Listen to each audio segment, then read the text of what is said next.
ಕಡಿಮೆ ಆಗಿದೆ ನಮ್ಮ ರೈತರಿಗೆ ಹೇಳ್ರಿ? ರೈತ ಬೆಳೆದ ಅನ್ನ ತಿಂತೀರಾ, ಮಾತೆತ್ತರ ದೇಶದ ಬೆನ್ನೆಲುಬು ಅಂತ ಬಾಯಿ ಬಡ್ಕತ್ತಾರೆ ಕೆಲವೊಂದಷ್ಟು ಜನ ವ್ಯಕ್ತಿಗಳು.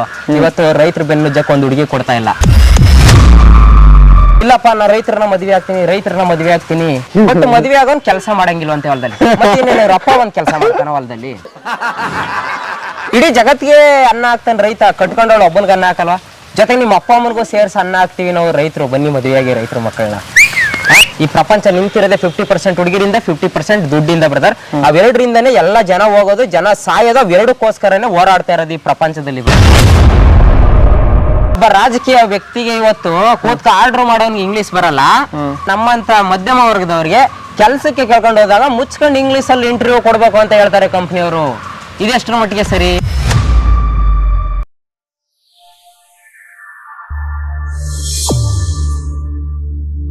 ನಮಸ್ಕಾರ, ಹೇಗಿದ್ದೀರಾ? ಚೆನ್ನಾಗಿದ್ದೀನಿ ಬ್ರೋ. ತುಂಬಾ ಜನ ಕಮೆಂಟ್ ಮಾಡಿ ಒಂದು ಸರಿ ಕೋಟೆ ಹುಡುಗನ ಇಂಟರ್ವ್ಯೂ ಮಾಡಿ ಅಂತ ಹೇಳ್ತಾ ಇದ್ರು. ನಂಗೆ ಆಕ್ಚುಲಿ ನೀವು ಯಾರು ಅಂತ ಸ್ಟಾರ್ಟಿಂಗ್ ಅಲ್ಲಿ ಗೊತ್ತಿದ್ದಿಲ್ಲ. ಆದ್ರೆ ನಾನು ತುಂಬಾ ಸರಿ ನಾನು ಇನ್ಸ್ಟಾಗ್ರಾಮ್ ಸ್ಕಾಲ್ ಮಾಡ್ಬೇಕಾದ್ರೆ ಅಟ್ಲೀಸ್ಟ್ ಒಂದು 1/2 hour ಸ್ಕಾಲ್ ಮಾಡಿದ್ರೆ ಒಂದು 3 reels ನೋಡಿರ್ತಾ ಇದ್ದೆ. ಸರಿ ಯಾರು ಅಂತ ನಾನು ತುಂಬಾ ಕ್ಯೂರಿಯಾಸಿಟಿಯಿಂದ ಇವ್ರಿಗೆ ಮೆಸೇಜ್ ಮಾಡಿದೆ. ಬ್ರೋ ಈ ತರ ಒಂದ್ಸರಿ ಒಂದು ಚಿಕ್ಕದ ಪಾಡ್ಕಾಸ್ಟ್ ಮಾಡೋಣ ಅಂತ ಹೇಳಿ 1 ನಿಮಿಷ ಯೋಚನೆ ಮಾಡಿದೆ. ಸರಿ ಬ್ರೋ ಮಾಡೋಣ ಅಂತ ಅಂದ್ರೆ ನಾನು ನಿಜವಾಗ್ಲೂ ಒಪ್ಕೊಂತೀರಾ ಅಂತಾನೆ ಗೊತ್ತಿದ್ದಿಲ್ಲ. ಇಲ್ಲ ಬ್ರೋ, ಯಾಕಂತ ಹೇಳಿದ್ರೆ ಹುಡುಗರಿಗೆ ನೇರವಾಗಿ ಮಾತಾಡ್ಬಿಟ್ರೆ ತುಂಬಾ ಇಷ್ಟ ಆಗ್ಬಿಡುತ್ತೆ. ನೀವು ನನ್ನನ್ನ ನೋಡೋದಕ್ಕಿಂತ ಇನ್ಸ್ಟಾಗ್ರಾಮ್ ಅಲ್ಲಿ ನಾನು ಇವ್ರನ್ನ ನೋಡಿದ್ ಜಾಸ್ತಿ. ಯಾಕಂದ್ರೆ ನನ್ನ ಒಪಿನಿಯನ್ ನನಗೆ ಮಾತ್ರ ಸರಿ ಅನ್ಸುತ್ತೆ. ಬಟ್ ನೀವು ಪಬ್ಲಿಕ್ ಒಪಿನಿಯನ್ ಕೇಳ್ತಾ ಇರ್ತೀರಲ್ಲ ಕಾಲೇಜ್ ಸ್ಟೂಡೆಂಟ್ಸ್ ಗಳನ್ನ. ಬಟ್ ಅದನ್ನ ನೋಡಿ ನಾನು ತುಂಬಾ ಎಂಜಾಯ್ ಮಾಡಿದೀನಿ. ನಿಮಗೆ ಸಿಕ್ಕಿದ್ದಾರೆ ಕಂಟೆಂಟ್ ಅಲ್ಲಿ ತುಂಬಾ ಜನ. ಬಟ್ ತುಂಬಾ ಜನ ಮುಂದೆ ಬಂದು ಮಾತಾಡಕ್ಕೆ ಹೆದರ್ತಾರೆ. ನಾನು ಮುಂದೆ ಬಂದು ಮಾತಾಡ್ತಾ ಇದ್ದೀನಿ ಅಷ್ಟೇ. ನಾನೇನ್ ಸ್ಪೆಷಲ್ ಅಲ್ಲ ಬ್ರದರ್. ಇಲ್ಲ, ಆಕ್ಚುಲಿ ನಾನು ಇವತ್ತು ಏನಕ್ಕೆ ಇವ್ರನ್ನ ಕರ್ಕೊಂಡ್ ಬಂದಿದ್ದೀನಿ ಅಂತಂದ್ರೆ ಅದನ್ನ ಹೇಳ್ತೀನಿ. ಅದಕ್ಕೂ ಮುಂಚೆ ಒಂದು ಹೇಳ್ತೀನಿ ಬ್ರೋ, ಇದನ್ನ ನಾನು ಹೇಳಲೇಬೇಕು. ನಾನು ಕೇಳಿದೆ ಬ್ರೋ ಯಾವ ಸ್ಟುಡಿಯೋದಲ್ಲಿ ಮಾಡೋಣ, ನೀವು ಹೇಳಿ ನಾನು ಬೇಕಂದ್ರೆ ಆ ಸ್ಟುಡಿಯೋನ ವಿಚಾರಿಸ್ಬಿಟ್ಟು ಬುಕ್ ಮಾಡ್ತೀನಿ ಅಂತಂದ್ರೆ. ಬ್ರೋ ನೀವು ಸ್ಟುಡಿಯೋ ಎಲ್ಲ ಕರೆಯಂಗಿಲ್ಲ, ನಾನು ಬರೋದೇ ಇಲ್ಲ, ನಮ್ಮ ಮನೆ ಒಂದು ಪಾರ್ಕ್ ಇದೆ, ಆರಾಮಾಗಿ ಅಲ್ಲಿ ಕುತ್ಕೊಂಡು ಮಾಡೋಣ ಅಂತ ಅಂದ್ರು. ಬ್ರೋ ನಿಮ್ಮ ಸಿಂಪ್ಲಿಸಿಟಿ ನಾನು ಎಲ್ಲಾ ಕ್ರಿಯೇಟರ್ಸ್ಗೂ ನಾವು ಒಂದೇ ಹೇಳೋದು, ದಯವಿಟ್ಟು ನಿಮ್ಮ ಫಾಲೋವರ್ಸ್ ಇರ್ಬೋದು, ನೀವು ಫೇಮಸ್ ಆಗಿರ್ಬೋದು, ದಯವಿಟ್ಟು ಇಂಥ ಯೂಟ್ಯೂಬರ್ಸು ಯಾಕಂತ ಹೇಳಿದ್ರೆ ಇವಾಗ ಕಷ್ಟಪಟ್ಟು ಬೆಳೀತಾ ಇರೋರು ಏನೋ ಒಂದು ಮೆಸೇಜ್ ಮಾಡಿ ಒಂದು ಕಂಟೆಂಟ್ ಬೇಕು ಬ್ರದರ್, ಕಂಟೆಂಟ್ ಬೇಕು ಸಿಸ್ಟರ್ ಕೊಡಿ ಅಂದರೆ ದಯವಿಟ್ಟು ಕೊಡಿ ಆಯ್ತಾ. ನಿಮ್ಗೆ ಇದೇ ಸ್ಟುಡಿಯೋದಲ್ಲಿ ಬೇಕು, ನನಗೆ ಅದೇ ಡಬ್ಬಿಂಗ್ ಸ್ಟುಡಿಯೋದಲ್ಲಿ ಬೇಕು ಅಂದ್ರೆ ದಯವಿಟ್ಟು ಯಾರು ಕೇಳಕ್ ಹೋಗ್ಬಿಡಿ. ಯಾಕಂದ್ರೆ ಇವಾಗ ಬೆಳೀತಾ ಇರೋರು ಇವರಿಂದನೇ ತಾನೆ ನಾವು. ದಯವಿಟ್ಟು ಒಂದು ಸಣ್ಣ ಪಾರ್ಕಲ್ಲಾಗ್ಲಿ ಒಂದು ಹೋಟ್ಲಲ್ಲಾಗ್ಲಿ ಕೂತ್ಕೊಂಡು ಇಂಟರ್ವ್ಯೂ ಕೊಡಿ. ಅದರಿಂದ ನೀವು ದೊಡ್ಡವರಾಗಿರ್ತಿರೋ ಹೊರತು ನೀವು ಚಿಕ್ಕವರಾಗಲ್ಲ. ಅದನ್ನ ನಾನು ತಿಳ್ಕೊಂಡಿರೋದು. ಯಾಕಂದ್ರೆ ನಾವು ಕೆಳಗಡೆಯಿಂದ ಬಂದಿರೋರು. ದಯವಿಟ್ಟು ಕ್ರಿಯೇಟರ್ಸ್ಗೆ ಫೇಮಸ್ ಆಗಿರೋರ್ನ ಹೇಳೋದೊಂದು, ಯಾವುದೇ ಯೂಟ್ಯೂಬರ್ಸ್ ಕೂಡ ನಿಮ್ಮ ಹತ್ರ ಬಂದು ಇಂಟರ್ವ್ಯೂ ಕೇಳಿದ್ರೆ ದಯವಿಟ್ಟು ಡಿಮ್ಯಾಂಡ್ ಮಾಡಕ್ ಹೋಗ್ಬೇಡಿ, ಕಮರ್ಷಿಯಲ್ ಕೇಳಕ್ ಹೋಗ್ಬೇಡಿ, ಬೆಳೀತಾ ಇರೋರಿಗೆ ಸಪೋರ್ಟ್ ಮಾಡಿ ಅಂತ ಕೇಳ್ಕೊಂತೀನಿ brother. Thank you so much. Actually ನಾನು ಹೇಳೋ ಬದಲು ಇವರೇ ಹೇಳಿದ್ರು. ಓಕೆ, ಇವತ್ತು ಏನಕ್ಕೋಸ್ಕರ ಇವ್ರನ್ನೇ ಇಂಟರ್ವ್ಯೂ ಮಾಡ್ತಾ ಇದ್ದೀನಿ ಅಂತ ಅಂದ್ರೆ ನನಗೆ ಯಾವಾಗೂ ಒಂದಿಷ್ಟು ಪ್ರಶ್ನೆಗಳು ಹುಡ್ಕೊಳ್ತಾ ಇತ್ತು. ಓಕೆ, ಏನಕ್ಕೋಸ್ಕರ ಗಂಡು ಮಕ್ಳು ಯಾವಾಗಲೂ ಮೋಸ ಹೋಗ್ತಾರೆ, ಇಲ್ಲ ನಿಜವಾಗ್ಲೂ ಹೆಣ್ಮಕ್ಳೇ ಮೋಸ ಮಾಡ್ತಾರ? ಓಕೆ, ರಾಜಕೀಯ ಅಂತ ವಿಷಯ ಬಂದಾಗ ರಾಜಕಾರಣಿ ಮಕ್ಳುಗಳೇ ಯಾಕೆ ಮತ್ತೆ ರಾಜಕಾರಣಕ್ಕೆ ಬರಬೇಕು? ಆಮೇಲೆ ಈ ಕ್ಯಾಸ್ಟ್ ಅನ್ನೋದು ನಿಜವಾಗ್ಲೂ ಇದೆಯಾ? ರೈತರಿಗೆ ಯಾಕೆ ಹೆಣ್ಣು ಕೊಡ್ತಾ ಇಲ್ಲ? ಇದು ಗಾಳಿ ಮಾತಾ? ಎಷ್ಟೋ ಪ್ರಶ್ನೆಗಳಿತ್ತು. ಈ ಪ್ರಶ್ನೆಗಳನ್ನೆಲ್ಲ ಯಾವ್ದಾದ್ರು ಒಬ್ರಿಗೆ ಕೇಳಬೇಕು, ಅವರು ನೇರವಾಗಿ ಯಾವುದೋ ಫಿಲ್ಟರ್ ಇಲ್ಲದೇ ಉತ್ತರ ಕೊಡ್ಬೇಕು ಅಂದ್ರೆ ತುಂಬಾ ದಿವಸದಿಂದ ತಲೆ ನೋಡ್ತಾ ಇತ್ತು. ಬಟ್ ಯಾರನ್ನ ಕೇಳೋದು, ಯಾರ ಹತ್ರ ಇದನ್ನೆಲ್ಲ ಮಾತಾಡೋದು ಅಂತ ಅನ್ಕೊಂಡಾಗ ನನ್ಗೆ ಎಲ್ಲಾ ಪ್ರಶ್ನೆಗಳು ಇವ್ರಿಗೆ ಕೇಳೋಣ, ನೋಡೋಣ ಹೆಂಗೆ. ಬಿಕಾಸ್ ಎಲ್ಲಾನು ಸ್ಟ್ರೈಟ್ ಫಾರ್ವರ್ಡ್ ಆಗಿ ಆನ್ಸರ್ ಮಾಡ್ತಾರೆ. ಹೆಂಗ್ ಆನ್ಸರ್ ಮಾಡ್ತಾರೆ ನನ್ನ ಪ್ರಶ್ನೆಗಳಿಗೆ, ಇವರ ಉತ್ತರಗಳು ಏನಾಗಿರುತ್ತೆ, ನಿಜವಾಗ್ಲೂ ನನಗೆ ಸ್ಯಾಟಿಸ್ಫೈ ಆಗುತ್ತಾ ಇಲ್ಲ, ನಿಮಗ್ ಸ್ಯಾಟಿಸ್ಫೈ ಆಗುತ್ತಾ ಇಲ್ಲ, ಇವ್ರು ಮಾತಾಡೋದ್ರಲ್ಲಿ ಅರ್ಥಪೂರ್ಣವಾಗಿ ಇರುತ್ತಾ ಇಲ್ಲ ಅಂತ ನಾನು ಕಂಡ್ಕೊಬೇಕು ಅಂತ ಹೇಳ್ಬಿಟ್ಟು ಇವತ್ತು ನಿಮ್ಮನ್ನ ಇಂಟರ್ವ್ಯೂ ಮಾಡ್ತಾ ಇದೀನಿ. ನಾನು ಮೊದಲಿಗೆ ಕ್ಷಮೆ ಕೇಳ್ಬಿಡ್ತೀನಿ. ಇನ್ ಕೇಸ್ ಏನಾದ್ರು ನಾನು ನಿಮ್ಗೆ ಏನಾದ್ರು ಅನ್ಕಂಫರ್ಟಬಲ್ ಆಗಿರುವಂತ ಪ್ರಶ್ನೆಗಳನ್ನ ಕೇಳಿದ್ರೆ ನೀವು ಹೇಳ್ಬೋದು. ನಾನು ವಿಡಿಯೋ ನೋಡೋರ್ಗು ಒಂದೇ ಹೇಳೋದು, ನಾನು ದಯವಿಟ್ಟು ಇವರು ಪ್ರಶ್ನೆಗೂ ನನ್ನ ಉತ್ತರಕ್ಕೂ ಏನು ಇದು ಅಂದ್ರೆ ನಮ್ಮ ಅನಿಸಿಕೆ ಮಾತ್ರ ನಾವು ಹೇಳ್ತಾ ಇರ್ತೀವಿ. ಯಾರೋ ಒಬ್ರು ಪರ್ಟಿಕ್ಯುಲರ್ ಆಗಿ ಒಬ್ಬ ವ್ಯಕ್ತಿಗಾಗ್ಲಿ ಒಬ್ಬ ಮನುಷ್ಯನಿಗೆ ಯಾರಿಗೂ ಬೇಜಾರು ಮಾಡ್ಬೇಕು ಅಂತ ನಾವ್ ಹೇಳಲ್ಲ. ನನ್ನ ಅನಿಸಿಕೆ ಏನ್ ಅನ್ಸುತ್ತೆ ಅದನ್ನ ಮಾತ್ರ ನಾನು ವ್ಯಕ್ತಪಡಿಸ್ತೀನಿ ಬ್ರದರ್. ಬ್ರೋ, ನಾನು ಫಸ್ಟ್ ಕ್ವಶನ್ ರೈತರಿಂದನೇ ಶುರು ಮಾಡ್ತೇನೆ. Okay brother. ಬ್ರೋ, ತುಂಬಾ ಜನ ರೈತರು ಹೇಳ್ತಾ ಇರೋದು ಇವತ್ತು ನಮ್ಗೆ ಹೆಣ್ಣು ಸಿಗ್ತಾ ಇಲ್ಲ. ಹೌದು, ನಮ್ಗೆ ಹೆಣ್ಣು ಸಿಗ್ತಾ ಇಲ್ಲ, ನಿಜಾನ ಬ್ರದರ್? 99% ನಿಜ. 99% ನಿಜ. ಇವಾಗ ನಾನು ಒಬ್ಬ ಹಳ್ಳಿಯಿಂದ ಬಂದವನು. ಬಟ್ ನಮ್ಮೂರಲ್ಲೇ ಇವಾಗ 30+ ಏಜ್ ಆಗಿರ್ತಕ್ಕಂಥ ವ್ಯಕ್ತಿಗಳು ಮಿನಿಮಮ್ 50ರಿಂದ 60 ಜನ ಇದ್ದಾರೆ. ಬಟ್ ಎಲ್ಲಾ ರೈತರೇ, ಎಲ್ರು ಸಖತ್ತಾಗಿ ದುಡಿತಾರೆ. ಎಲ್ಲರ ಹತ್ರನು ಟ್ರ್ಯಾಕ್ಟರ್ಗಳಿದೆ, ಒಳ್ಳೊಳ್ಳೆ ಮನೆ ಇದೆ, ಕಾರ್ ಇದೆ, ಬೈಕ್ ಇದೆ. ಬಟ್ ಹೆಣ್ಣು ಕೊಡಕ್ ಮುಂದೆ ಬರ್ತಾ ಇಲ್ಲ. ಯಾಕೆ? ಇದೇ ಹುಡುಗಿ ಇರ್ತಕ್ಕಂಥ ಅಪ್ಪ ಅಮ್ಮನ್ನ ಕೇಳಿ, ಇಲ್ಲಪ್ಪ ನನಗೆ ಶ್ರೀರಾಮ್ ತರ ಹುಡುಗ ಸಿಕ್ಬಿಟ್ರೆ ನನ್ನ ಮಗಳು ಕೊಟ್ಟು ಮದುವೆ ಮಾಡ್ಬಿಡ್ತೀನಿ ಅಂತ. ದೇವರನ್ನೇ ಸುಳ್ಳು ಇದು. ಇವ್ರಿಗೆ ಬೇಕಾಗಿರೋದು ಶ್ರೀಮಂತ ಹುಡುಗ. ಶ್ರೀರಾಮ ಅಲ್ಲ. ನನ್ನ ಮಾತು ಕೆಲವೊಬ್ರು ಕಹಿ ಆಗ್ಬೋದು, ಬಟ್ ಸತ್ಯ ಇದೆ. ಈ ನೋವು ರೈತರ ಮಕ್ಳಿಗೆ ಮಾತ್ರ ಗೊತ್ತಿರುತ್ತೆ ಬ್ರದರ್. ಇವತ್ತು ಕಷ್ಟಪಟ್ಟು ನಮ್ಮ ಅಪ್ಪನ ಆಸ್ತಿನ ಉಳಿಸ್ಕೋಬೇಕು ಅಂತ ಸಂಜೆಯಿಂದ ಬೆಳಗ್ಗೆ ತನಕ ಕಷ್ಟಪಟ್ಟು ಬಿಸಿಲಲ್ಲಿ ಬೆಂಕಿ ಅಂದೆ ಕಾಣದೆ ದುಡಿತಾನಲ್ಲ, ಅವನಿಗೆ ಬೆಲೆ ಇಲ್ಲ. ಕೊಬ್ಬು ಮೋಜಿ ಮಸ್ತು ಯಾವನ ಹತ್ರ ಆಪಲ್ ಸಾಲ ತಕೊಂಡು ಬೇರೆಯವ್ರ ಹತ್ರ ಗಾಡಿ ಇಸ್ಕೊಂಡು 100 ರೂಪಾಯಿ ಪೆಟ್ರೋಲ್ ಇಸ್ಕೊಂಡು ಕರ್ಕೊಂಡೋಗಿ ಮಾಲ್ಗಳಲ್ಲಿ ಸೋಕಿ ಮಾಡಿಸ್ತಾರ ನೋಡಿ, ಅಂತ ಹುಡುಗರಿಗೆ ಇವತ್ತು ಪ್ರೀತಿಗೆ ಬೀಳ್ತಾ ಇರೋದು ಹುಡುಗಿರು ಬ್ರದರ್. ಆಯ್ತಾ? ಏನ್ ಕಡಿಮೆ ಆಗಿದೆ ನಮ್ ರೈತರಿಗೆ ಹೇಳ್ರಿ, ಏನ್ರಿ ಕಡಿಮೆ ಆಗಿದೆ? ರೈತ ಬೆಳೆದ ಅನ್ನ ತಿಂತೀರಾ, ಮಾತೆತ್ತರ ದೇಶದ ಬೆನ್ನೆಲುಬು ಅಂತ ಬಾಯಿ ಬಡ್ಕತ್ತಾರ ಕೆಲವೊಂದಷ್ಟು ಜನ ವ್ಯಕ್ತಿಗಳು. ಇವತ್ತು ರೈತರ ಬೆನ್ನುಜ್ಜಕ್ಕೆ ಒಂದು ಹುಡುಗಿ ಕೊಡ್ತಾ ಇಲ್ಲ. ಯಾವ ನ್ಯಾಯ ಇದು? ಯಾವ ನ್ಯಾಯ ಬ್ರದರ್? ಪ್ರತಿಯೊಬ್ಬ ರೈತರ ಮಕ್ಕಳಿಗೂ ಹೆಣ್ಣು ಕೊಡ್ಬೇಕು ಬ್ರದರ್. ನೀವ್ ಯಾವನ್ಗೆ ಕೊಡಿ, ನೀವು ಗೌರ್ಮೆಂಟ್ ಜಾಬ್ ಇರೋನ್ಗೆ ಕೊಡಿ ಆಯ್ತಾ, ಫಸ್ಟ್ 1 ತಿಂಗಳು 2 ತಿಂಗಳು ಮಾತ್ರ ನಿಮ್ಮ ರಾಣಿ ತರ ನೋಡ್ಕೊಂತಾನೆ.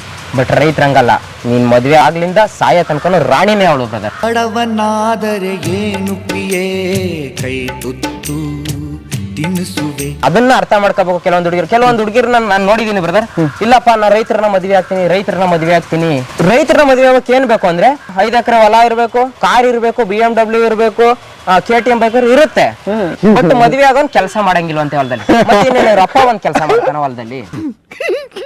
ಈಗ ನಾನು ಆಕ್ಚುಲಿ ಮದ್ವೆ ಟಾಪಿಕ್ ನಂಗೆ ತುಂಬಾ ರಿಲೇಟ್ ಆಗುತ್ತೆ ಅಂತ ಅಂದ್ರೆ, ಈಗ ನನಗೂ ಹೆಣ್ಣು ನೋಡ್ತಾ ಇದಾರೆ ನನ್ನ ಫ್ರೆಂಡ್ಸ್ ಗಳೆಲ್ಲ. ಅಂದ್ರೆ ನಾವೆಲ್ಲರೂ ಮದ್ವೆ ಏಜ್ ಅಲ್ಲಿ ಇರೋರು ನಮ್ಗೆಲ್ಲರೂ ಹೆಣ್ಣು ನೋಡ್ತಾರೆ. ನಮ್ಗೆ ಒಂದಿಷ್ಟು ಪ್ರಪೋಸಲ್ಸ್ ಬಂದಾಗ, ಇಲ್ಲ ಅಂತ ಮ್ಯಾಚಸ್ ಗಳು ಬಂದಾಗ, ನಮ್ಗೆ ಯಾರು ಕೂಡ ನೀನ್ ಒಳ್ಳೆಯವನ, ಹೌದು, ಕೆಟ್ಟ ಅಭ್ಯಾಸ ಇದೆಯಾ, ಹೌದು, ನಿನ್ನ ಅಪ್ಪ ಅಮ್ಮನ ಚೆನ್ನಾಗಿ ನೋಡ್ಕೊಂತೆ, ಇಲ್ಲ ನಮ್ಮ ಅಪ್ಪ ಅಮ್ಮನ ಚೆನ್ನಾಗಿ ನೋಡ್ಕೊಂತೆ, ನನ್ನ ಚೆನ್ನಾಗಿ ನೋಡ್ಕೊಂತೆ, ಇವತ್ತವರೆಗೂ ದೇವನ ಹೇಳ್ತೀನಿ ಒಂದು ಹುಡುಗಿನೂ ಕೇಳಿಲ್ಲ. ಹೌದು, ನಾನು ಹೇಳಲ್ಲ ಬ್ರದರ್. ಫಸ್ಟ್ ಕೇಳೋದ ನಿನ್ ಸಂಬಳ ಎಷ್ಟು, ಮನೆ ಕಡೆ ಚೆನ್ನಾಗಿದಾರ, ಅಪ್ಪ ಏನ್ ಮಾಡ್ತಾ ಇದಾರೆ, ಎಷ್ಟು ಮನೆ ಬಾಡಿಗೆ ಬರುತ್ತೆ, ಎಷ್ಟು ಆಸ್ತಿ ಇದೆ. ಅಲ್ಲ ಬ್ರದರ್, ಇವಾಗ ರೈತರ ಮದ್ವೆ ಆದ ತಕ್ಷಣ ರೈತರನ್ನ ಏನಾರ ಕೆಲ್ಸಕ್ಕೆ ಕಳ್ಸಲ್ಲ. ಯಾಕಂದ್ರೆ ಹಳ್ಳಿ ಕಡೆ ಏನಾರ ಫ್ಯಾಕ್ಟ್ರಿ ಇದೆಯಾ? ಇನ್ನು ನೀವು ಸಿಟಿ ಅವ್ರನ್ನ ಮದ್ವೆ ಆದ್ರೆ ಕೆಲ್ಸಕ್ಕೆ ಕಳಿಸ್ತಾರೆ, ಯಾವ್ದಾರ ಕಂಪ್ನಿಗೋ ಫ್ಯಾಕ್ಟ್ರಿಗೋ. ಬಟ್ ನಮ್ ರೈತರನ್ನ ಮದ್ವೆ ಆದ್ರೆ ಯಾವ್ದೇ ಕೆಲ್ಸಕ್ಕೆ ಕಳ್ಸಲ್ರ. ಇಡೀ ಜಗತ್ತಿಗೆ ಅನ್ನ ಹಾಕ್ತಾನೆ ರೈತ, ಕಟ್ಕೊಂಡವಳು ಒಬ್ಬನಿಗೆ ಅನ್ನ ಹಾಕಲ್ವಾ? ಜೊತೆಗೆ ನಿಮ್ಮ ಅಪ್ಪ ಅಮ್ಮನಿಗೂ ಸೇರ್ಸಿ ಅನ್ನ ಹಾಕ್ತಿವಿ ನಾವು ರೈತರು. ಬನ್ನಿ ಮದುವೆಯಾಗಿ ರೈತರ ಮಕ್ಕಳನ್ನ. ಸೂಪರ್. ಏನ್ ಅನ್ಕೋಬಿಟ್ಟಾರ ಬ್ರದರ್ ರೈತರನ್ನ? ಇವಾಗ ಒಬ್ಬ ರೈತ ಅಂದ್ರೆ ಕೆಳಗಡೆ ಮಟ್ಟದಲ್ಲಿ ನೋಡೋ ಪರಿಸ್ಥಿತಿ ಬಂದ್ಬಿಟ್ಟೈತೆ. ಇದಕ್ಕೆಲ್ಲ ಕಾರಣ ಯಾರು? ನಾವುಗಳೇ. ದಯವಿಟ್ಟು ರೈತರ ಮಕ್ಕಳನ್ನ ಮದ್ವೆ ಆದ್ರೆ ಒಂದಿಷ್ಟು ಲಕ್ಷಗಂತ ಘೋಷಣೆ ಮಾಡ್ರಿ. ಯಾಕೆ ಬರಲ್ಲ ನೋಡೋಣ? ಬರ್ತಾರ ಬ್ರೋ, ಬರಲ್ಲ ಬ್ರೋ. ಇಲ್ಲ, ನಾನು ತುಂಬಾ ಕಂಟೆಂಟ್ ಗಳನ್ನ ರೈತರ ಪರವಾಗಿ ಮೈಸೂರಲ್ಲಿ ಆಗಿರ್ಬೋದು, ನಂಜನಗೂಡಲ್ಲಿ ಆಗಿರ್ಬೋದು, ತುಂಬಾ ಕಡೆ ಹೋಗಿ ರೈತರನ್ನ ಮಾತಾಡ್ಸುವಂತ ಪ್ರಶ್ನೆಗಳನ್ನ ಕೇಳಿದ್ರೆ ಅವರೆಲ್ಲರೂ ಹೇಳಿದ್ದನು ಇದೇ ಉತ್ತರ. ಇದು ಬದಲಾಗ್ಬೇಕು. ನಮ್ ಜನಕ್ಕೆ ಗೊತ್ತಿಲ್ಲ. ಓಕೆ, ರೈತರು ಅಂದ್ರೆ ಏನು, ಬೆಳಗ್ಗೆ ಸಾಯಂಕಾಲವರೆಗೂ ಭೂಮಿನ ಉಳಿತಾರ, ಅವ್ರು ದುಡ್ಡು ಬರಲ್ಲ ಅಂತ ಹೇಳಿ. ಇವತ್ತು ನಾ ಒಂದ್ ಮಾತು ಹೇಳ್ತೀನಿ ಕೇಳಿ. ನಾನು ಮೈಸೂರು ಭಾಗದವನೇ. ಇವತ್ತು ಹುಡುಗಿಗೆ 10 ಲಕ್ಷ ಕೊಡಕ್ಕೂ ರೆಡಿ ಇದಾರೆ, ಒಂದ್ ಹುಡುಗಿ ಮದುವೆ ಮಾಡಿಸಿದ್ರೆ ಬ್ರೋಕರ್ಗೆ. ಬಟ್ ಹುಡುಗಿರು ಹೋಗ್ತಾ ಇಲ್ಲ. ನಾನು ಒಂದು ವಿಚಾರನ ನೇರವಾಗಿ ಹೇಳ್ಬಿಡ್ತೀನಿ. ಹುಡುಗಿರಿಗೆ ಅಥವಾ ಹುಡುಗಿರ ಅಪ್ಪ ಅಮ್ಮನಿಗೆ ರೈತರ ಮಕ್ಕಳಿಗೆ ನೀವು ಮದುವೆ ಮಾಡ್ಕೊಡ್ಬೇಕಾದ್ರೆ ಏನ್ ಮಾಡ್ಬೇಕು ರೈತರು? ಇಲ್ಲ ನಿಮ್ಮ ಹೆಸರು ಆಸ್ತಿ ಬರ್ದು ನೋಡ್ಬೇಕಾ ಮದುವೆಗೆ ಮುಂಚೆ? ಹೇಳ್ಬಿಡ್ರಿ ಸ್ವಾಮಿ. ನೀವೊಬ್ರು ರೈತರು ತಾನೆ, ಹಳ್ಳಿಲಿಲ್ಲ ಅವರು, ನೀವೊಬ್ರು ರೈತರ ಮಕ್ಕಳೇ ತಾನೆ. ಮತ್ತೆ ರೈತರ ಮಕ್ಕಳನ್ನ ಯಾಕೆ ಮದುವೆ ಆಯ್ತಲ್ಲ? ದಯವಿಟ್ಟು ಒಂದ್ ಹೇಳ್ತೀನಿ ಕೇಳಿ. ಸಿಟಿಲಿ ಇರೋರು, ಬೆಳಗ್ಗೆ ತೆಳಗೆ ಇರೋರ್ನ ನಂಬಕ್ ಹೋಗ್ಬೇಡಿ, ಇನ್ಕ್ಲೂಡಿಂಗ್ ಮೀ, ನನ್ನನ್ನು ಸೇರಿಸಿ. ನಾನೇ ಸಾಚ ಅಂತ ಹೇಳಲ್ಲ ಬ್ರದರ್. ಸಿಟಿಲಿ ಇರೋರ್ನ ಯಾರು ಹುಡುಗಿರು ನಂಬಕ್ ಹೋಗ್ಬೇಡಿ.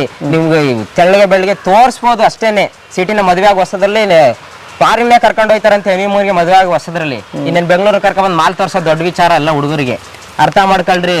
ಮಾಲ್ ತೋರಿಸಿ 2 ದಿನ ಸುಖಕ್ಕೋಸ್ಕರ ನೀವು ಮದುವೆ ಆದ್ರೆ ಲೈಫ್ ಲಾಂಗ್ ಅನುಭವಿಸ್ಬೇಕಾಗುತ್ತೆ. ಅದೇ ರೈತರನ್ನ ಮದುವೆ ಆಗಿ ನೀವು ಆಯ್ತಾ, ನೀವು ಜೀವನ ಪೂರ್ತಿ ರಾಣಿ ತರ ಇರ್ತೀರಾ ಅಂತ ನಾನು ಹೇಳ್ತೀನಿ. ದಯವಿಟ್ಟು ಯೋಚನೆ ಮಾಡಿ ನೋಡಿ 1-2 ನಿಮಿಷ. ಇಲ್ಲ, ಇದ್ರ ಬಗ್ಗೆ ಯೋಚನೆ ಮಾಡ್ಲೇಬೇಕು. ಇದಕ್ಕೆ ನಾನು ಒಂದು ಪಾಯಿಂಟ್ ಆಡ್ ಮಾಡ್ತೀನಿ. ನಾನು ಬೆಂಗಳೂರಲ್ಲೇ ಹುಟ್ಟಿ ಬೆಂಗಳೂರಲ್ಲೇ ಬೆಳೆದಿದ್ದು. ಬಟ್ ನನ್ನ ಮೂಲ ಅಂತ ಹುಡ್ಕೊಂಡು ಹೋದ್ರೆ ನಮ್ಮ ಮನೆಯವರು ಎಲ್ಲರೂ ರೈತ. ಇವತ್ತಿಗೂ ಸಂಬಂಧಿಕರು ಎಲ್ಲರೂ ಹೊಲದಲ್ಲೇ ಕೆಲಸ ಮಾಡೋದು.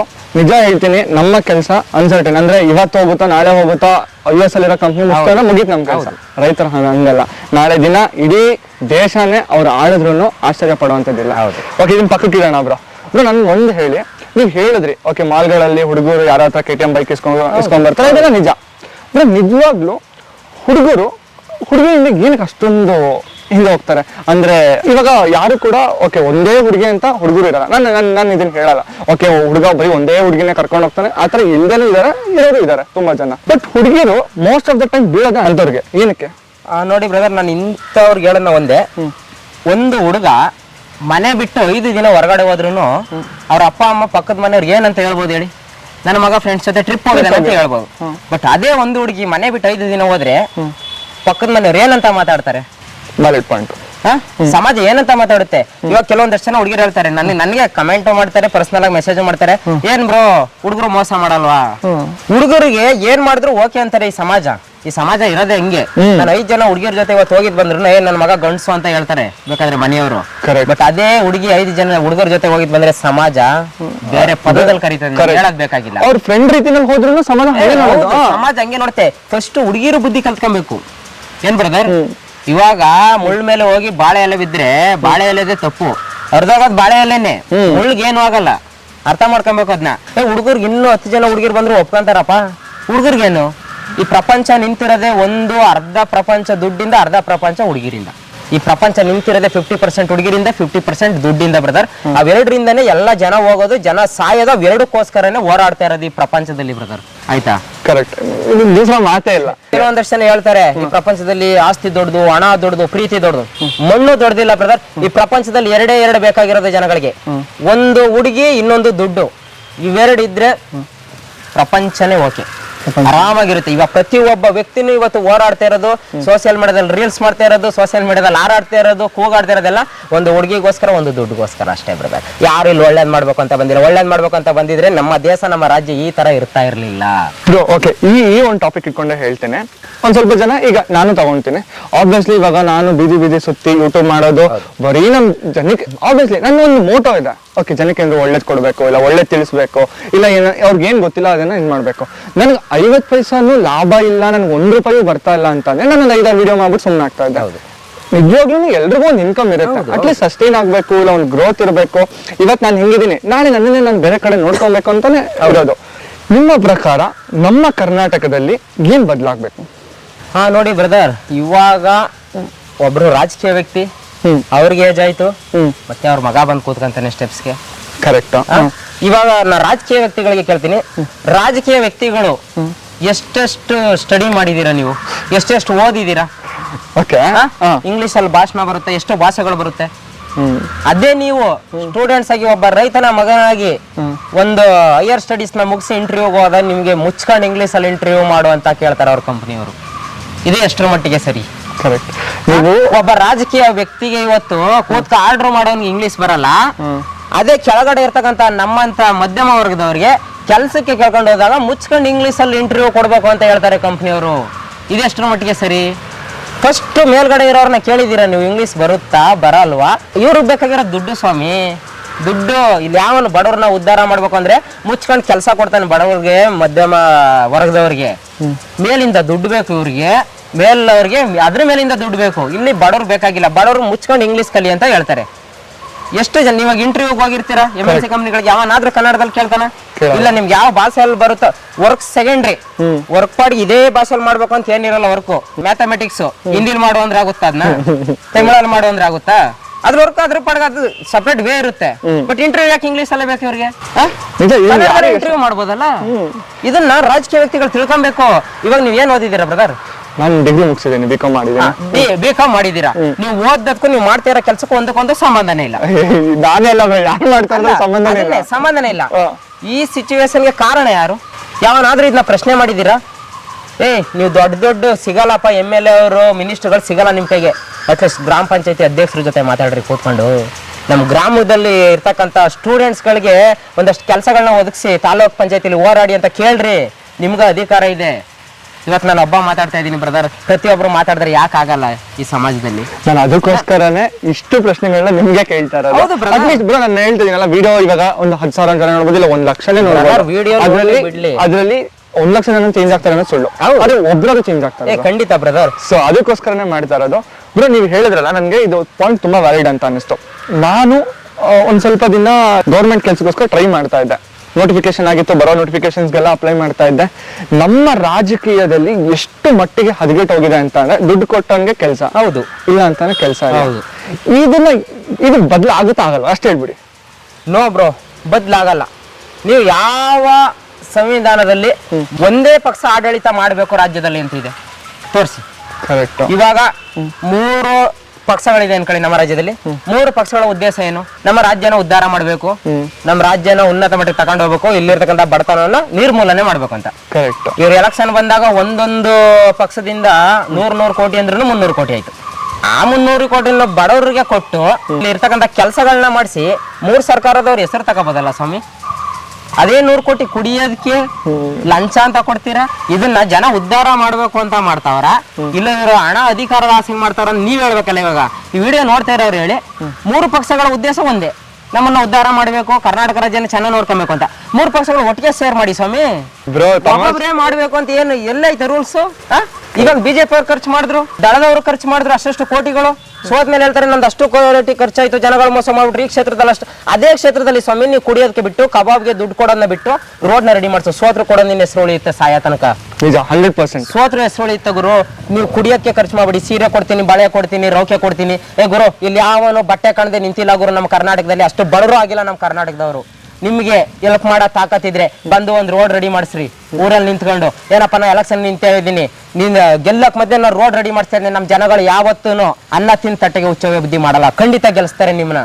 ಸುಮ್ಮನೆ ಕುಡಿಸ್ಬಿಟ್ಟು ಕುಡ್ದವ್ರಿಗೆ ನೆನಪೇರಲ್ಲಿ ಯಾವಾಗ ಕೊಡಿಸ್ತಂತ ಬೆಳಗ್ಗೆ ತನಕ ಅಂತವ್ರಿಗೆ ಓಟ್ ಹಾಕಿಲ್ಲ ಅನ್ಬಿಟ್ಟು ಮತ್ತೆ ದ್ವೇಷ ಮಾಡೋದು. 3 ಪಕ್ಷಗಳು ಸೇರಿ ಯಾವನ್ ಬೇಡ ಅಂದವನ್ ಗುರು. ಇವತ್ತು 3 ಪಕ್ಷಗಳು ಒಂದಾಗ್ಬಿಟ್ಟು ನಮ್ಮ ಕರ್ನಾಟಕ ರಾಜ್ಯನ ಉದ್ಧಾರ ಮಾಡ್ತೀನಿ ಅಂದ್ರೆ ಬ್ರದರ್, ವಿತಿನ್ 1 ಇಯರ್ ನಮ್ಮ ಕರ್ನಾಟಕ ಬೇರೆ ಲೆವೆಲ್ಗೆ ಹೋಗುತ್ತೆ. ಎಲ್ಲ ಅನ್ಎಂಪ್ಲಾಯ್ಗಳೆಲ್ಲ ಬೇಜಾನ್ ಕೆಲಸಗಳಿಗೆ ಹೋಗ್ಬಿಡ್ತಾರೆ. ಪ್ರತಿಯೊಬ್ಬರಿಗೂ ಹುಡುಗಿ ಸಿಗುತ್ತೆ. ಪಾಯಿಂಟ್ ನನ್ ಒಂದ್ ಅರ್ಥ ಆಗಲ್ಲ, ಒಂದ್ ಸಾಮಾನ್ಯ ಜನರಾಗಿ ನಾವುಗಳೇ ಎಷ್ಟೊಂದು ಯೋಚನೆ ಮಾಡ್ತೇವೆ. ಹೌದು, ಹೈಯೆಸ್ಟ್ ಟ್ಯಾಕ್ಸ್ ಕಲೆಕ್ಟ್ ಆಗೋದು ನಮ್ಮ ಕರ್ನಾಟಕದಲ್ಲಿ, ನಮ್ಮ ಕರ್ನಾಟಕನ ಅಭಿವೃದ್ಧಿ ಮಾಡಿದ್ರೆ ಹಂಗಾಗುತ್ತೆ, ಏನೇನೋ ಕನ್ಸುಗಳು ನಾವೇ ಕಾಣ್ತೀವಿ. ಎಲ್ಲ ಪವರ್ ಇರುತ್ತೆ ಕೈಯಲ್ಲಿ, ಎಲ್ಲದೂ ಇರುತ್ತೆ, ಏನೂ ಮಾಡಲ್ಲ ಬ್ರದರ್. ಅವ್ರು ನಮ್ಗೆ ಒಂದು 5 ದಿನದ ಖುಷಿ. ಅವ್ರು ಎಲೆಕ್ಷನ್ ಬಂದಾಗ 5,000 ಕೊಡ್ತಾರೆ, ಬಟ್ಟೆ ಕೊಡ್ತಾರೆ. ಬಟ್ 5 ವರ್ಷ ಅವ್ರ ಕೈ ಕೆಳಗಡೆ ಇರ್ಬೇಕಲ್ಲ. ಇವಾಗ ಗೊತ್ತಾಯ್ತೈತೆ ಜನಗಳಿಗೆ. ಇಲ್ಲಿ ನಾವು ನೀವು ಕೂಗಾಡಿದ್ರೆ ಏನು ನಡೆಯಲ್ಲ. ವಿಡಿಯೋ ನೋಡ್ಕೊಂಡು ನೀವು ಎಲ್ಲೋ ಕೂತ್ಕೊಂಡು ಫೇಸ್ಬುಕ್, ಇನ್ಸ್ಟಾಗ್ರಾಮ್, ವಾಟ್ಸಪ್ ಅಲ್ಲಿ ಕಮೆಂಟ್ ಹಾಕಿದ್ರು ನಡೆಯಲ್ಲ. ದಯವಿಟ್ಟು ಪ್ರತಿಯೊಬ್ಬ ವ್ಯಕ್ತಿ ಕೂಡ ಬಂದು ಮಾತಾಡುವಾಗ ಇವತ್ತು ಇರ್ತೀವಿ ನಾಳೆ ಸಾಯ್ತೀವಿ ಕಣ್ರಿ, ನಮ್ಮಿಂದ ಇಬ್ರಿಗೆ ಗೆಲ್ಪ್ ಆದ್ರೆ ಸಾಕು ಅಂತ. 3 ಜನ ಸೇರ್ಕೊಂಡು 3 ಪಕ್ಷಗಳು ಸೇರಿ ಇವತ್ತು ಒಂದೊಂದು ಪಕ್ಷದಿಂದ 100 ಕೋಟಿ ಇಲ್ವಾ ಬ್ರದರ್? ಒಬ್ಬ ವ್ಯಕ್ತಿ 300 ಕೋಟಿ ಐತೆ. ನಮ್ ಕರ್ನಾಟಕ ಉದ್ಧಾರ ಮಾಡ್ಬೇಕು ಅಂದ್ರೆ ಒಂದು 500 ಕೋಟಿ ದುಡ್ಡು ಹಾಕ್ಬಿಟ್ರೆ ನಮ್ಮ ಕರ್ನಾಟಕ ಎಲ್ಲ ಹೋಗ್ಬಿಡುತ್ತೆ. ಬಟ್ ಉದ್ಧಾರ ಮಾಡ್ಬೇಕು ಅನ್ನೋ ಮನಸ್ಸು ಯಾವ ರಾಜಕೀಯ ವ್ಯಕ್ತಿಗೂ ಇಲ್ಲ ಬ್ರದರ್. ಎಷ್ಟೇ ಮಾತಾಡಿ ಮೈಕ್ ಮುಂದೆ ಬಂದು, ಎಷ್ಟೇ ಕೂಗಾಡಿ, ಎಷ್ಟೇ ಇದು ಮಾಡಿ, ನೋವೇ ನಾನಂತೂ ನಂಬಲ್ಲ ಬ್ರದರ್. ಇದು ಚೇಂಜ್ ಆಗಲ್ಲ. ಒಂದೇ ಮಾತು ನನ್ಗಿರೋದು ಒಂದೇ ಆಸೆ. ಇವಾಗ ಏನು ಅಂತಾರೆ, ಈಗ ಯಾವ್ದೋ ಒಂದು ಪಕ್ಷದಲ್ಲಿ ಹೊಸ ಒಂದು ಕಾಯ್ದೆ ತರ್ತಾರೆ, ಇಲ್ಲ ಏನೋ ಒಂದು ಮಾಡ್ಬೇಕು ಅಂತ ಬರ್ತಾರೆ, ಇವ್ರುಗಳ ಕಲ್ಲಾಕ್ಬಿಡ್ತಾರೆ. ಅದು ಮಾಡಿದ್ರೆ ಅವ್ರಿಗೆ ಪಕ್ಕ ಹಿಟ್ ಹಾಕ್ತಾರೆ. ಬೇಡ, ಇದು ಏನೇ ಒಂದು ತಗೊಂಡ್ಬರ್ಲಿ, ಅದಕ್ಕೆ ಒಂದು ಅಪೋಸಿಷನ್ ಅನ್ನೋದು ಇದ್ದೇ ಇರುತ್ತೆ. ಹೌದು, ಖಂಡಿತ ಬ್ರದರ್. ಇಲ್ಲಿ ನಡೀತಾ ಇರೋದು, ಇವ್ರಿಗೆ ಬೇಕಾಗಿರೋದು ಹಣದ ಆಸೆ, ಅಧಿಕಾರದ ಆಸೆ. ಜನಗಳು ಉದ್ಧಾರ ಆಗ್ತಾರೆ ಅಂತಲ್ಲ. ಉದ್ಧಾರ ಮಾಡ್ಬೇಕು ಅಂದ್ರೆ ನೀವು 3 ಜನ ಏನೇನು ಇವಾಗ ವಿರೋಧ ಪಕ್ಷದ ಮೇಲೆ ಅದ್ ಮಾಡ್ತೀವಿ, ಇದು ಮಾಡ್ತೀವಿ, ಕೇಸ್ ಆಗ್ತದೆ ಬ್ರದರ್. ಅದೇ ದುಡ್ಡನ್ನ ಜನಗಳಿಗೆ ಮಾಡಿ ನಿಮ್ನ ಯಾಕೆ ಕೆಲಸಲ್ಲ? ಕರೆಕ್ಟ್. ನನಗೆ ಹೆಲ್ಪ್ ಮಾಡಿದ್ರು ಅಂತ ಅಂದ್ರೆ ಅವ್ರು ಬಂದು ನನ್ನ ಕೇಳೋ ಅಷ್ಟಾಗ ಕಣ್ಣು ಮುಚ್ಕೊಂಡು ಹೋಗಿ ಅವ್ರಿಗೆ ಒತ್ತೋದು. ಹೌದು, ಖಂಡಿತ ಬ್ರದರ್. ಬಿಡಿ ಬ್ರೋ, ಓಕೆ, ನನ್ ಇದನ್ನ ಪಕ್ಕಕ್ಕೆ ಇರೋಣ. ರಾಜಕಾರಣಿಗಳು ಹಂಗೆ ಜನ ಇವಾಗ ಹಿಂದಿನ ಕಾಲದಲ್ಲಿ ಅಂದ್ರೆ ಓಕೆ, ಅವ್ರಿಗೆ ಎಜುಕೇಶನ್ ಇದ್ದಿಲ್ಲ, ಇಲ್ಲ ಅಂತಂದ್ರೆ ಅವ್ರಿಗೆ ಹೊರಗಡೆ ಪ್ರಪಂಚ ಅಷ್ಟು ಗೊತ್ತಿದ್ದಿಲ್ಲ ಅಂತ ಹೇಳ್ಬೋದು. ಇವಾಗ ಓದ್ತಾ ಇರೋರು ಅಂದ್ರೆ ವೆಲ್ ಎಜುಕೇಟೆಡ್ ಆಗಿರ್ಬೋದು, ಅವರು ಧರ್ಮ ಜಾತಿ ಅಂತ ಹೊಡೆದಾಡ್ತಾರೆ. ನನ್ಗೆ ಒಂದೇ ಅನ್ಸೋದು, ಈಗ ನಾನು ಹಿಂದೂ ಆಗಿ ಹುಟ್ಟಿದ್ದೀನಿ ಹಂಗಂತ ಹೇಳಿ ನನ್ನ ಧರ್ಮ ಬಿಟ್ಕೊಡಲ್ಲ, ಹಂಗಂತ ಹೇಳಿ ಬೇರೆ ಧರ್ಮನ ಕಡೆಗಣಿಸೋದು ಸರಿಯಲ್ಲ. ಈಗ ನಮ್ಮ ಜನಕ್ಕೆ ಇದು ಅರ್ಥ ಆಗಲ್ಲ. ಈಗ ರೀಸೆಂಟ್ ಆಗಿ ನೋಡಿದ್ವಿ, ಅಯೋಧ್ಯೆಯಲ್ಲಿ ರಾಮ ಮಂದಿರ ಉದ್ಘಾಟನೆ ಆಯ್ತು. ಮುಂಬೈಯಲ್ಲಿ, ಮಹಾರಾಷ್ಟ್ರದಲ್ಲಿ ಒಂದ್ ಕಡೆ ದಾಳಿ ಆಗುತ್ತೆ. ಹೌದು, ಇದನ್ನ ಈಗ ನಾನೇ ಹೇಳೋದು. ಈಗ ಓಕೆ, ಈಗ ನಮ್ಮ ಹಿಂದೂನಲ್ಲಿ ಅಯೋಧ್ಯೆಯಲ್ಲಿ ರಾಮ ಮಂದಿರ ಉದ್ಘಾಟನೆ ಆಯ್ತು, ಖುಷಿ ಪಡೋದೆಲ್ಲ ಸರಿ. ಹಂಗಂತ ಹೇಳ್ಬಿಟ್ಟು ಮುಸ್ಲಿಂ ಮನೆಯೊಳಗಡೆ ಹೋಗ್ಬಿಟ್ಟು ಜೈ ಅನ್ನೋದು ಬೇಡ. ನಮ್ಮ ಮನಸ್ಸಲ್ಲಿ ಇರ್ಬೇಕು, ಕರೆಕ್ಟ್. ನಮ್ಮ ಪ್ರೀತಿನ 4 ಜನಕ್ಕೆ ಒಳ್ಳೆ ರೀತಿನಲ್ಲಿ ತೋರಿಸ್ಬೇಕು. ಹೆಂಗ್ ಬದುಕ್ಬೇಕು ಅಂತ ಅಂದ್ರೆ, ಮುಸಲ್ಮಾನ ನಾಳೆ ದಿನ ಬಂದ್ಬಿಟ್ಟು ಶ್ರೀರಾಮನ ನಮಸ್ಕಾರ ಮಾಡೋ ತರ ನಾವು ಬದುಕ್ ತೋರ್ಸಿದ್ರೇನೆ ಅದ್ರಲ್ಲೊಂದು ಅರ್ಥ ಇರುತ್ತೆ. ಅದು ಬಂದ್ಬಿಟ್ಟು ಇವ್ರು ಹಿಂಗ್ ಮಾಡಿದ್ರು ಅಂತ ತೋರ್ಸೋದಲ್ಲ. ಎಷ್ಟೋ ಜನ ಶಾಲೆಗಳು ಹಾಕೊಂತಾರೆ, ರಾಮನ್ ಬಗ್ಗೆ ಏನೂ ಗೊತ್ತಿಲ್ಲ. ಅಲ್ಲಲ್ಲ, ನಾನು ಒಂದು ಕಂಟೆಂಟ್ ನೋಡಿದೆ, ರಾಮಾಯಣ ಬರ್ದವ್ರು ಯಾರು ಅಂತ ಕುವೆಂಪು ಅಂತ ಹೇಳಿದ್ರೆ ಯಾರು ಹುಡುಗಿ? ಹಂಸಲೇಖ ಅಂತ ಹೇಳಿದ್ದು. ಒಳ್ಳೇದಾಗ್ಲಿ ನಿಮ್ಗೆ. ಈಗ ನಾನು ಅದನ್ನೇ ಹೇಳೋದು, ನಮ್ಮ ಜನಕ್ಕೆ ಏನ್ ಚೇಂಜ್ ಮಾಡ್ಕೊಬೇಕು. ಇಲ್ಲಿ ಆ ಪ್ರಾಬ್ಲಮ್ ಆಗ್ತಾ ಇರೋದು ಈ ಮಧ್ಯಮ ವರ್ಗದಲ್ಲಿ ಇರ್ತಕ್ಕಂಥ ವ್ಯಕ್ತಿಗಳಿಂದಲ್ಲ. ಇದೇ ನೀವು ಜಾತಿ ಧರ್ಮ ಹೋರಾಟ ಅಂತ ಬಂದಾಗ ಯಾವ್ದಾದ್ರು ರಾಜಕೀಯ ಮಕ್ಕಳು ಬಂದು ಹೋರಾಟ ಮಾಡೋದು ನೀವು ನೋಡಿದೀರಾ? ಯಾವ್ದಾದ್ರು ಬಿಸ್ನೆಸ್ ಮ್ಯಾನ್ ಮಕ್ಕಳು ಬಂದು ಹೋರಾಟ ಮಾಡೋದು ನೋಡಿದೀರಾ? ಇಲ್ಲ ಯಾವ್ದಾದ್ರು CM ಮಕ್ಕಳು ಬಂದು ಹೋರಾಟ ಮಾಡೋದು ನೋಡಿದೀರಾ? MLA ಮಕ್ಕಳು ಬಂದು ಹೋರಾಟ ಮಾಡೋದು ನೋಡಿದೀರಾ? ನೀವು BJP ಆಗಲಿ, ಕಾಂಗ್ರೆಸ್ ಆಗಲಿ, ದಳ ಆಗಲಿ ಹೋರಾಟ ಮಾಡ್ತಾ ಇರೋರು ಯಾರು? ನಮ್ಮ ಮಧ್ಯಮ ವರ್ಗದವರು. ಸಾಯ್ತಾ ಇರೋರು ಯಾರು? ಕೆಲವೊಂದಷ್ಟು ಸತ್ರು ಮಂಗಳೂರಲ್ಲಿ ಆಗ್ಬೋದು, ಉಡುಪಿಯಲ್ಲಿ ಆಗ್ಬೋದು. ಕೆಲವೊಂದಷ್ಟು ಇದು ನಡೆದಾಗ, ಗಲಭೆಗಳು ನಡೆದಾಗ ಸತ್ತವ್ರು ಯಾರು? ಮಧ್ಯಮ ವರ್ಗದವರು. ದುಡ್ಡು ಕೊಟ್ಟು ಮಾಡ್ಸೋದ್ಕಿಂತ ದಯವಿಟ್ಟು ಸ್ವಾಮಿ, ನೀವು ಹಿಂದೂಗಳೇ ಆಗಿದ್ರೆ ನಿಮ್ಮ ಧರ್ಮ ನೀವು ಕಾಪಾಡ್ಕೊ ಬನ್ನಿ ಹೋರಾಟಕ್ಕೆ ಸ್ವಾಮಿ, ಬೀದಿಗೆ. ಯಾಕೆ ಜನಗಳನ್ನ ಬಲಿ ಪಡ್ಕೊಂತೀರಾ? ನಿಮ್ಮ ದ್ವೇಷ ಇದ್ರೆ ನೀವು ತಾಕತ್ತಿದ್ರೆ ಮೇಲ್ಗಡೆ ಹೊಡೆದಾಡ್ರಿ. ನಾವು ಹಿಂದೂ ಮುಸ್ಲಿಂ, ನನಗೂ ಮುಸ್ಲಿಂ ಫ್ರೆಂಡ್ಸ್ ಇದಾರೆ ಬ್ರದರ್, ನನಗೂ ತುಂಬಾ ಜನ ಇದ್ದಾರೆ. ನಾವು ಸುಮ್ಮನೆ ಸಕ್ಕತ್ತಾಗಿದ್ದೀವಿ ಬ್ರದರ್. ನಮ್ಮ ಮನೆ ಹಬ್ಬಕ್ಕೆ ಅವರು ಬರ್ತಾರೆ, ಅವ್ರ ಮನೆ ಹಬ್ಬಕ್ಕೆ ನಾವು ಹೋಗ್ತೀವಿ. ಬಟ್ ಯಾವನೋ ಒಬ್ಬ ಕೆಟ್ಟವನು ಅನ್ಬಿಟ್ಟು ಎಲ್ಲರೂ ಕೆಟ್ಟವ್ರು ಅನ್ನೋ ತಪ್ಪು. ಕರೆಕ್ಟ್. ಎಲ್ಲರನ್ನು ಕೆಟ್ಟವ್ರು ಅನ್ನೋಕ್ಕಾಗಲ್ಲ ಬ್ರದರ್. ಯಾರೋ ಒಬ್ಬ ಮಾಡಿದ ಥರ್ಡ್ ಕ್ಲಾಸ್ ಕೆಲಸದಿಂದ ಇವತ್ತು ಮುಸ್ಲಿಂ ಅಂತ ಒಂದು ಹೆಸರು ಬರುತ್ತೆ ಗೊತ್ತಾ, ಅವ್ರ ಧರ್ಮದ ಹೆಸರು, ಅದಕ್ಕೆ ಧಕ್ಕೆ ತರುವಂತ ಕೆಲಸ ಯಾರು ಮಾಡಕ್ ಹೋಗ್ಬೇಡಿ. ಅವ್ರು ಎಲ್ಲೂ ಕೂಡ ಇಂದು ನೀನು ಕೆಟ್ಟವನು ಅಂತ ನನ್ಗೆ ಇದುವರೆಗೂ ಯಾವ ಮುಸ್ಲಿಂ ಅವರು ಕೂಡ ನನಗೆ ಹೇಳಿಲ್ಲಪ್ಪ. ಯಾರು ಮುಸ್ಲಿಂ ಅವರು ಕೂಡ ನೀವು ಹಿಂದೂ ಧರ್ಮ ಕೆಟ್ಟವರು ಅಂತ ನಮ್ಗೆ ಹೇಳ್ದೇ ಇರೋರು ದೊಡ್ಡ ದೊಡ್ಡ ವ್ಯಕ್ತಿಗಳಿಗೆ ಯಾಕೆ ಹೇಳ್ತಾರೆ ಹೋಗಿ, ಎಲ್ಲಿ ಹೇಳಿದ್ದಾರೆ? ನಾನು ತುಂಬಾ ಜನಕ್ಕೆ ಈ ಅಕ್ಬರ್ ನಾಮನ ತುಂಬಾ ಜನ ಫಾಲೋ ಮಾಡ್ತಾರೆ. ಅಬುಲ್ ಫಜಿಲ್ ಅಂತ ಹೇಳಿ ಅವರು ಅಕ್ಬರ್ ನಾಮದಲ್ಲಿ ನೀಟಾಗಿ ಬರ್ದಿದ್ದಾರೆ. ಅಂದ್ರೆ ಒಂದು ಸುಮ್ಮನೆ ಇದೊಂದು ಹಿಂಟ್ಗೋಸ್ಕರ ಹೇಳ್ತಾರೆ. ಅದು ಅಯೋಧ್ಯೆ ಬಂದ್ಬಿಟ್ಟು ಹಿಂದೂವಿನ ತುಂಬಾ ಸೇಕ್ರೆಡ್ ಆದಂತ ಜಾಗ ಅದು. ಅಲ್ಲಿ ಅವ್ರಿಗೆ ಫಸ್ಟ್ ಅಲ್ಲಿ ರಾಮ ಮಂದಿರ ಇತ್ತು ಅಂತಾನು ಅವ್ರು ಹೇಳಿದ್ದಾರೆ. ಅಂದ್ರೂ ಈಗ ಕುರಾನ್ ಅಲ್ಲಿ ಎಲ್ಲೇ ಆಗ್ಲಿ ಓಕೆ ನೀವು ಹಿಂದೂ ಅವ್ರನ್ನ ದ್ವೇಷ ಮಾಡ್ಬೇಕು, ಇಲ್ಲ ಹಿಂದೂ ಅವ್ರ ಮೇಲೆ ಗಲಾಟೆ ಮಾಡ್ಬೇಕು, ಇಲ್ಲ. ನೀವು ಕುರಾನ್ ತಗೊಳೋದಾಗಿರ್ಬೋದು, ಬೈಬಲ್ನ ತಗೊಳೋದಾಗಿರ್ಬೋದು, ಇಲ್ಲ ರಾಮಾಯಣನೇ ತಗೊಳೋದು, ಎಲ್ಲರಲ್ಲೂ ಹೇಳಿರೋದು ನಿಮ್ ಕೆಲಸ ಏನಿದೆ ನೀವು ಕರೆಕ್ಟ್ ಆಗಿ ಮಾಡೋದು, ಫಲ ದೇವ್ರು ಬಿಡ ಮಾಡೋ ಕೆಲಸದಲ್ಲಿ ದೇವ್ರು ಕಾಣು ಅಂತ ಹೇಳಿ. ಇವ್ರು ಅದ್ರಲ್ಲಿ ಯಾರು ಕಾಣಲ್ಲ. ಹೌದು ಬ್ರದರ್, ಇವಾಗ 500 ವರ್ಷಗಳ ಕಾಲ ಎಂತೆಂಥವ್ರು ಹೋರಾಡಿದ್ರು ನಮ್ಮ ಅಯೋಧ್ಯೆಗೆ, ಕರೆಕ್ಟ್ ಮಾಡ್ಲಿಲ್ಲ. ಅದೇ ನಮ್ಮ ಮೋದಿಜಿ ನೇರವಾಗಿ ಹೋರಾಡಿದ್ರು, ನ್ಯಾಯಯುತವಾಗಿ ಹೋರಾಡಿದ್ರು. ವಕೀಲರೆಲ್ಲ ಚೆನ್ನಾಗಿ ವಾದ ಮಾಡಿ ನ್ಯಾಯಯುತವಾಗಿ ಹೋದ್ರು, ರಾಮ ಮಂದಿರ ಆಯ್ತು. ಅವ್ರು ಬರ್ದಿರೋದು ತಪ್ಪೇ ಇಲ್ಲ ನೋಡಿ, ಅನ್ವಯಿಸುತ್ತೆ. ಅದು ಯೋಚನೆ ಮಾಡಿ ನೋಡ್ಬೇಕು. ಒಂದ್ 2 ಸೆಕೆಂಡ್ ನಾವು ಏನೋ ಒಂದು ವಿಡಿಯೋ ನೋಡಿದ ಒಂದು ಕ್ಲಿಪ್ ನೋಡಿದ ತಕ್ಷಣ ಅಂದ್ಬಿಟ್ಟು ಕಮೆಂಟ್ ಹಾಕ್ಬಿಡೋದಲ್ಲ ಕೂತ್ಕೊಂಡು. ಕರೆಕ್ಟ್. ಇವಾಗ ನೀವು ಬುಕ್ಕಲ್ಲಿ ಬರ್ದಿದ್ರ ಅಂತ ಹೇಳಿದ್ರಿ, ನೇರವಾಗಿ ಹೋರಾಡಿದ್ರೆ ಖಂಡಿತ ನೇರವಾಗಿ ಕೆಲಸ ಮಾಡಿದ್ರೆ ದೊರಕುತ್ತೆ. ಇಲ್ಲ, ಇನ್ನೊಂದು ನನ್ಗೆ ಇಯರ್ ಕರೆಕ್ಟ್ ಆಗಿ ಗೊತ್ತಿಲ್ಲ, 1979 ಅನ್ಕೊಂತೀನಿ ಮೋಸ್ಟ್ ಪ್ರಾಬಬ್ಲಿ. ಅವಾಗ ಒಂದು ಏನ್ ಮಾಡ್ತಾರೆ ಅಂತ ಅಂದ್ರೆ ಆರ್ಕಿಯಾಲಜಿ ಡಿಪಾರ್ಟ್ಮೆಂಟ್ ನ ಅಯೋಧ್ಯೆ ಕಳಿಸ್ತಾರೆ. ಓಕೆ, ರಾಮ ಮಂದಿರನ ಕಂಪ್ಲೀಟ್ ಆಗಿ ಪರಿಶೀಲನೆ ಮಾಡಿ ನಿಜವಾಗ್ಲೂ ಅಲ್ಲಿ ರಾಮ ಮಂದಿರ ಇತ್ತು ಅಂತ ಹೇಳಿ. ಅದರಲ್ಲಿ ಒಬ್ರು ಹೆಡ್ ಬಂದ್ಬಿಟ್ಟು ಮುಸ್ಲಿಂ ಅವರೇ ಆಗಿದ್ರು. ಹೌದು, ಅವರು ಕಂಪ್ಲೀಟ್ ಆಗಿ ಅದನ್ನ ರಾಮ ಮಂದಿರನ ಎಲ್ಲಾನು ಇದು ಆರ್ಕಿಯಾಲಜಿ ಮಾಡಿದಾಗ ಅಲ್ಲಿ 7 ಪಿಲ್ಲರ್ಗಳು ಬಾಬ್ರಿ ಮಸೀದಿಗೆ ಏನ್ ಯೂಸ್ ಮಾಡ್ತಾರೆ ಅದು ದೇವಸ್ಥಾನದೇ ಆಗಿರುತ್ತೆ. ಆಮೇಲೆ ಮಣ್ಣು ಹಾಕ್ದಾಗ್ಲೂ ಅಲ್ಲಿ ಕುರುಗಳು ಸಿಗುತ್ತೆ ದೇವಸ್ಥಾನ ಇದ್ದಿದ್ದು. ಅವರೇ ರೆಕಾರ್ಡ್ಸ್ ಅಲ್ಲಿ ಕೊಟ್ಟಿದ್ದಾರೆ. ಅಂದ್ರೆ ಇವತ್ತಿನ ಜನ ಏನ್ ಹೇಳ್ತಾರೆ ಗೊತ್ತಾ, ಅಲ್ಲಿ ಏನೂ ಇದ್ದಿಲ್ಲ, ಇದೊಂದು ಕಾಲ್ಪನಿಕ ಕತೆ, ಊಟಕ್ಕಿರೋದು ಕಾಲ್ಪನಿಕ ಕತೆ. ಬಟ್ ಇಷ್ಟೆಲ್ಲ ನಾವು ಇನ್ವೆಸ್ಟಿಗೇಷನ್ ಮಾಡಿ ಅಲ್ಲಿ ಅಷ್ಟು ದೊಡ್ಡ ಇಡೀ ಪ್ರಪಂಚವೇ ತಿರುಗಿ ನೋಡುವಂತಹ ಅಯೋಧ್ಯೆ ಕಟ್ಟಿದ್ದಾರೆ, ಅದು ಸುಳ್ಳ? ನನ್ಗೆ ಅಯೋಧ್ಯೆ ಕಟ್ಟಿದ್ರ ಬಗ್ಗೆ ನಂಗೆ ಏನು ಇದಿಲ್ಲ. ಜನ ಹೆಂಗ್ ಮಾತಾಡ್ತಾರೆ ಅಂತಂದ್ರೆ ಮಾತಾಡೋನ್ ಯಾರು ಮಾಡಲ್ಲ ಇಲ್ಲಿ. ಒಂದು ಮಾತಾಡಕ್ ನಾನು ಮಾತಾಡ್ತೀನಪ್ಪ, ಈ ಪಾರ್ಕ್ ಯಾರ್ದು ನಾನು ಮಾತಾಡ್ತೀನಿ. ಇಲ್ಲಿ ಯಾಕೆ ಕಟ್ಟಿದ್ರು? ಅಲ್ಲಿ ಕಟ್ಟಿರೋನು ಮಾತ್ರ ಗೊತ್ತಿರುತ್ತೆ ಇದು ಯಾರ ಜಾಗ ಏನು ಕಟ್ಟಿದೆ ಅಂತ. ಇವಾಗ ನಮ್ಮನೆ ಬಿಲ್ಡಿಂಗ್ ಅಲ್ಲಿ ಬಂದ್ಬಿಟ್ಟು ನೀವು ಇದ್ಬಿಡ್ಬೋದಾ, ಬೆಂಗಳೂರದ ಜಾಗ ಇಲ್ಲಿ ಇರ್ತೀನಿ ಅಂತ? ಅದ್ ನನ್ನ ಮನೆಗೂ ನನಗ್ ಗೊತ್ತಿರುತ್ತೆ, ಅದು ಒಳಗಡೆ ನೋವು. ಅದಕ್ಕೆ ಅನ್ಎಜುಕೇಟೆಡ್ ಅಂತ ಕರೆಯೋದು ಅವ್ರನ್ನ ನಾವು.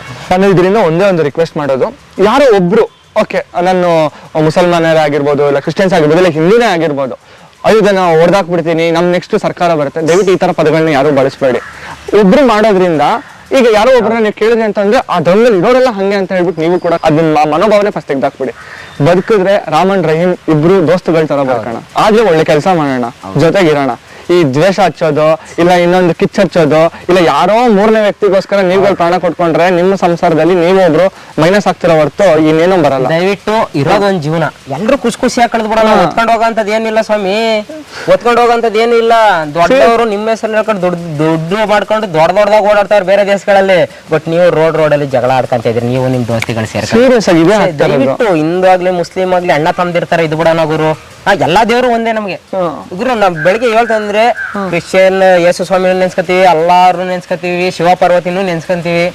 ಎಲ್ಲಾ ದೇವ್ರೇ ಬ್ರದರ್, ನಿಜ. ಅವ್ರಿಗೆ ಇವಾಗ ಬೆಳಗ್ಗೆ ಎದ್ದು ಡೈಲಿ ನಿಮ್ಮನೆ ಬಂದು ನಿಮ್ಮ ಅಪ್ಪ ಅಮ್ಮನ ಕಾಲ್ ಮುಗಿ ಅಂದ್ರೆ ಆಯ್ತದ? ಇಲ್ಲ.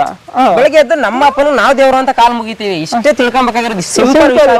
ಸುಮ್ಮನೆ ಕಿತ್ತಾಡ್ಬಿಡಿ ನೀವು ಸೋಷಿಯಲ್ ಮೀಡಿಯಾದಲ್ಲಿ. ನಾನೊಬ್ಬ ಹಿಂದೂ, ಬಟ್ ನಾನು ಹಿಂದೂ ಧರ್ಮಕ್ಕೆ ನೀವು ಹೇಳ್ದಂಗೆ ನಾವು ಗೌರವ ಕೊಡ್ತೀವಿ. ಬೇರೆ ಧರ್ಮನ ದ್ವೇಷ ಅಷ್ಟು ಕಟ್ಟೋಣಲ್ಲ, ಅವ್ರಿಗೂ ಗೌರವ ಕೊಡ್ತೀವಿ ಅಷ್ಟೇ. ಆ ಗೌರವ ಕೊಟ್ರೆ ಅವಾಗಲೇ ನಿಮ್ಮ ತನ ಹೌದು, ಖಂಡಿತ. ದಯವಿಟ್ಟು ಯಾರು ಕಿತ್ತಾಡಕ್ ಹೋಗ್ಬೇಡಿ.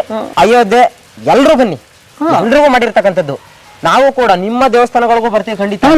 ನಾನು ಶಬರಿಮಲೆಗೆ ಹೋದಾಗೆಲ್ಲ ಅಂದ್ರೆ ನಮ್ದೊಂದು ಜಾಗ ಇದೆ ಎರಿಮೆಲೆ ಅಂತ ಹೇಳಿ, ಅಲ್ಲಿ ವಾಮರ ಸ್ವಾಮಿ ಅಂತ ಹೇಳಿ ಅಯ್ಯಪ್ಪ ಸ್ವಾಮಿಯ ಫ್ರೆಂಡ್, ಅಲ್ಲಿ ಎಲ್ರು ಹೋಗ್ತಾರೆ. ಮಾಲಾಗ್ರು ಪ್ರತಿಯೊಬ್ರು ಆ ವಿಚಾರನ ಯಾಕೆ ಯಾರು ಮಾತಾಡಲ್ಲ? ಅದು ಮಾತಾಡಲ್ಲ, ಒಳ್ಳೆ ಜಾಗ. ಗುದ್ದಾಡೋದು ಹೊಡೆದಾಡೋದು ಇಲ್ವಲ್ಲ, ಅದರಿಂದ ಬರಲ್ಲ ಇನ್ಕಮ್.